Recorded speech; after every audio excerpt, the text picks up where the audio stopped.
పిఠాపురం నియోజకవర్గం అభివృద్ధి ఒక్క పవన్ కళ్యాణ్ వల్లనే అవుతుంది. ఎన్డీఏ పొత్తులో భాగంగా పిఠాపురం నియోజకవర్గం జనసేన అభ్యర్థి కొణదెల పవన్ కళ్యాణ్ కి గ్లాస్ గుర్తుపై, అలాగే ఎంపీ అభ్యర్థి తంగెళ్ల ఉదయ్ శ్రీనివాస్ కి గ్లాస్ గుర్తుపై ఓటు వేసి అత్యధిక మెజారిటీతో గెలిపించాలని బీజేపీ, తెలుగుదేశం, జనసేన నాయకులు కలిసి గొల్లప్రోలు పట్టణంలోని మాజీ తిరుమల తిరుపతి దేవస్థానం మాజీ చైర్మన్ ఆదికేశవులు నాయుడు మనవరాలు చైతన్య నాయుడు ఆధ్వర్యంలోని 12వ వార్డు, 13వ వార్డు, 17వ వార్డు, 18వ ward, Kothapeta, Devinagaram, EBC colony కూటమిలను డోర్ టు డోర్ ప్రచారం చేయడం జరిగింది.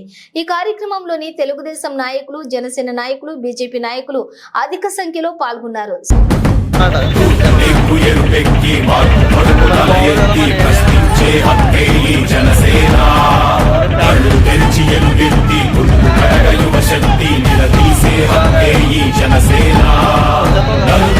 జనఘోషకు సమాధానమేదంటూ తగులుతున్న విలయాలను సమాధి చెయ్యాలంటూ నరం నరం పెళ్ళుమికే సామాన్యుడి సమర స్వరం పద పదమని మొదలైనది మరో మహాప్రస్థానం. జనగణమే ధనగణమై ఉదయించిన జనసేన, జనహితమే ధనమతమై కదిలింది జనసేన.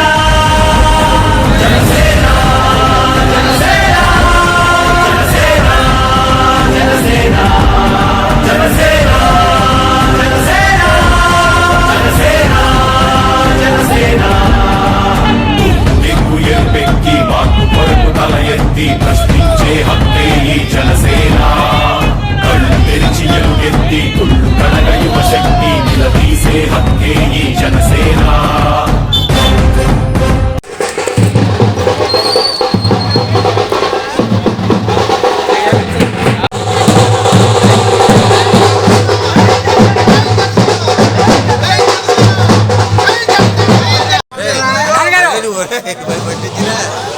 పిఠాపురం నియోజకవర్గ అసెంబ్లీ జనసేన, తెలుగుదేశం, బీజేపీ పొత్తులో, ఎన్డీఏ పొత్తులో భాగంగా పవన్ కళ్యాణ్ గారు అభ్యర్థి పోటీ చేయడం జరుగుతుంది.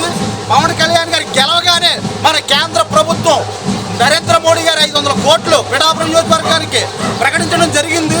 పిఠాపురం నియోజకవర్గంలో ఉన్న బలహీనపడిన ఒక తోళ్ల సంతలే కాదు, కోట్లే కాదు, చేపురంలో ఉన్న పట్టు పరిశ్రమలే కాదు, ఉప్పాల్లో ఉన్న బీచ్ రోడ్డే కాదు, దేవాలయాలకు సంబంధించిన